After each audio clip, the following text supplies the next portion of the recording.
Sir வணக்கம். வணக்கம் sir, April மாதம் வந்துருச்சு 2026. ஏப்ரல் வரைக்கும் ரிலீஸ் ஆன படங்கள்ல எந்தெந்த படம் லாபகரமான படமா இது அமைஞ்சிருக்கு? வரைக்கும் ஒரு 60 படம் ரிலீஸ் ஆயிருக்கும். அந்த 60 படத்துல ஃபர்ஸ்ட் படம் வந்து அந்த டிடிடி, ரெண்டாவது படம் வந்து அந்த வித் லவ், மூணாவது படம் தாய் கிழவி, நாலாவது படம் யூத், அஞ்சாவது படம் துரந்தர்.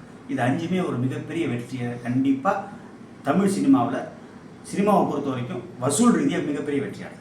அப்போ கண்டென்ட் பேஸ்டாக வரக்கூடிய படங்கள் எல்லாமே நல்ல லாபகரமான படமாக அமைஞ்சிருக்கு. தான் நான் ஒரு 10 வருஷமா சொல்லிட்டு இருக்கேன்.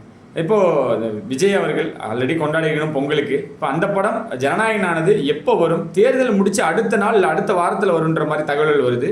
இது உண்மைங்களா சார்? என்ன நிலையில்? கண்டிப்பாக தேர்தல் முடிஞ்சு ஓட்டு எண்ணிக்கை முடிஞ்ச பிற்பாடு 2வது வாரத்தில் அந்த படத்தினுடைய சான்றிதழ் வழங்கப்படும். என்னுடைய அனுமானம், எனக்கு கிடைச்ச தகவல், கண்டிப்பாக மே மாதம் பக்ரீத்துக்கு அந்த படம் வந்துடும், உலக அளவில் வெளியாகும். ஓகே. ஆனால் எலெக்ஷன் முடிஞ்சதும் ரிலீஸ் ஆகும். அந்த தேர்தல் இந்த கவுண்ட் வாக்கு எண்ணிக்கிறதுக்கு முன்னாடி வரைக்கும் அது ஓடுன்ற மாதிரி தகவல் வருது. அது அப்போ ஃபேக் தான், ஒரு ஏஷியன் தான்.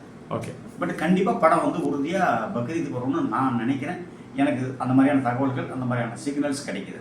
உங்கள்கிட்ட இருந்து விஜய் ரசிகர்களுக்கு மிகப்பெரிய ட்ரீட் கொடுத்துருக்கீங்க. ஆனால் ஏகே ரசிகர்களுக்கு என்ன சார், அவங்க என்ன நிலையில்? அவருமே ஒரு ரொம்ப சீக்கிரத்தில் படம் ஸ்டார்ட் பண்ணி போகிறாரு.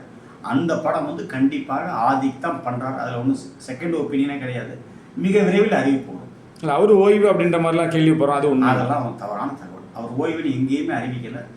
அவர் வந்து கண்டிப்பாக படம் நடிக்க தான் போகிறார். ஓகே. கருப்பு படம் சூர்யா அவர்களுக்கு ஒரு திருப்பு முனை அமையுமா? அது எந்த நிலையில் இருக்குது? ஒரு எதிர்பார்ப்புகள் இருக்குங்களா? எதிர்பார்ப்புகள் கண்டிப்பாக இருக்குது. அதை விட அந்த விஸ்வநாதன் அண்ட் சன்ஸ் அந்த படம் வந்து ரொம்ப ஃபேமிலி என்டர்டெயின்மெண்ட்டாக இருக்கும்னு நான் நினைக்கிறேன். அந்த 2 படமுமே வெற்றி அடையணும், சூர்யாவுக்கும் வெற்றி கிடைக்கணும், சினிமாவுக்கும் வெற்றி கிடைக்கணும், தியேட்டர்களும் நல்லா இருக்கணும்னு சொல்லி கண்டிப்பாக நான் எல்லாம் வல்ல கடவுளை நான் பிரார்த்திச்சுக்கிறேன். நன்றி, வணக்கம். இந்த சேனல் பிடிச்சிருந்தா சப்ஸ்கிரைப் பண்ணுங்கள்.